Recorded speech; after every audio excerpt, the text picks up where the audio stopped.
Welcome to The Explainer. Today we're diving into a massive, frankly fascinating shift happening in one of the most scrutinized sectors on the planet, the tobacco industry. We're looking at this through the lens of the SASB Sustainability Accounting Standards. So we're going documentary style today to see exactly how tobacco companies are required to navigate and report on their monumental public health disclosures. If you've ever wondered how an industry built on a product known to be incredibly harmful manages its future business risks and sustainability reporting, well, you're in exactly the right place. Let's get into it. Section 1. The Public Health Reality. To understand where the industry is heading, we've got to look at their starting line. The SASB standards absolutely do not mince words here.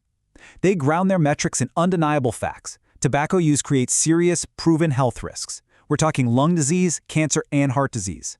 And as the standard explicitly points out, these realities have been established by decades of scientific studies. This isn't just some PR headache, right? It's a fundamental, material business reality that shapes their entire corporate strategy and their sustainability accounting. Moving on to Section 2, Declining Usage and Lawsuits. So, those severe health risks we just talked about, they've triggered a massive chain reaction across the global industry. Growing public awareness hasn't just stayed confined to medical journals. It's actually driven down traditional tobacco usage dramatically in many countries.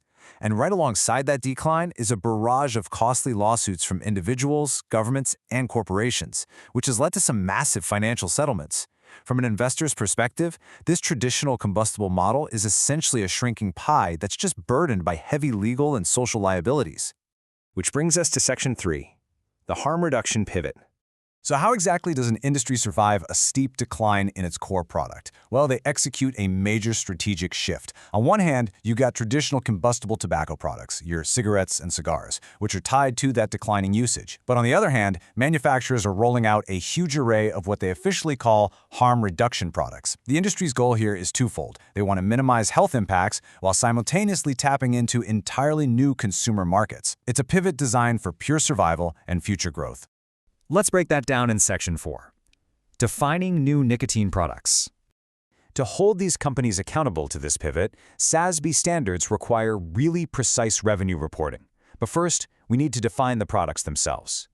The first major category is non-tobacco nicotine products.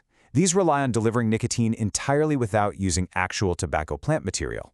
It's a huge category spanning from modern e-cigarettes and vaporizers all the way to pharmaceutical nicotine replacement therapies. You know, the gums, lozenges, and patches you'd pick up at a local pharmacy. Then we have the second category defined by the standards, heated tobacco products. Now, unlike the previous group, these products still actually use tobacco. But here's the crucial distinction, and really the whole basis for the industry's harm reduction claims. They are explicitly non-combustible. So instead of burning the tobacco, which we know creates the harmful smoke and tar associated with lung disease, these products use a heating device to release the nicotine. Of course, tracking the money behind this pivot is absolutely paramount. Under the public health topic, metric FB-TB-260A.1 makes it a mandatory quantitative requirement for the industry to disclose both their gross revenue and their revenue net of excise taxes, specifically from these harm reduction categories. Basically, investors want to see the math. Is the pivot actually working? Are these companies successfully replacing their declining traditional cigarette revenue with money from non-tobacco nicotine and heated tobacco products? This leads us to Section 5, Assessing Future Business Risks. Now, this strategic pivot is absolutely not without some severe potential complications. I mean, it's an untested frontier in a lot of ways. It's not enough for companies to just show the revenue. They actually have to actively discuss how they are assessing a whole gauntlet of threats regarding these new products.